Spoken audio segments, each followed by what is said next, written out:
Well, it came from me. I mean, Mighty Oaks didn't start in the boardroom with like, "Hey, let's start a veterans charity." It was people helped me, and on the other side of that, me feeling a deep burden of my heart to pay that forward, even if to Mm. one person.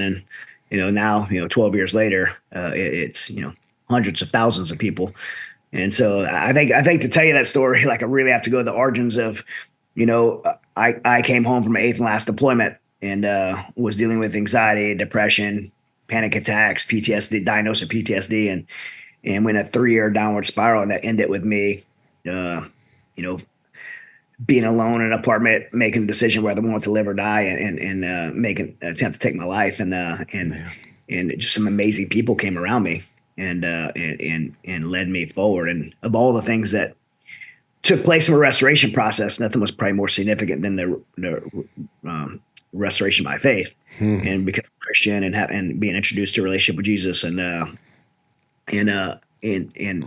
the other side of that decision to become a Christian was about a year of discipleship and learning how to align my life with the life I believe I was created to live and be the man that I was created to be. And there was some very intentional decision making that went into that. And so uh, on the other side of that process, like I found this clarity that, man, I wasn't the only one dealing with this. Like other people were dealing with this too. In some cases, much worse than me. Right? I attempted to take my life. People were taking their life at a rate of, I mean, who knows what the number Hiring. is? We'll say 17 and 22 and 50. There's reports say 50. It's one a day is too many, but people were actually taking their life, and people were getting divorced at the rate of 80%. Like other people were dealing with the same thing I did, but I felt like I had found the cure. Like, if you found the cure to cancer, you wouldn't keep that to yourself. You have to share it. So I just felt Yeah. like this burden that God put on my heart to share what I had discovered with others, and that's how Mighty Oak started. It was just simply, I fell down, someone lifted me up. I want to do that for someone else.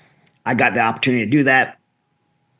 Taught that guy, discipled that guy how to do it as well. That guy did it for the next guy, and just paying that forward. And that's been the story of Mighty Oaks for the last 12 years. And one person fell down, next help the next person, help the next person, help the next person, and to the sum of, we've been able to serve over a half a million active duty troops, our resiliency programs, almost 6,000 now in our recovery programs, the one your buddy went to, Hmm. and our advocacy programs, and now our international programs all around the world that we do. And we've done about, well, I've raised about in the last 12 years about $100 million in support for causes like this. Either about 50 million just for veterans and first responders, military and first responder communities, and about another $50 million in humanitarian efforts that a lot of our alumni have been Yeah. involved in.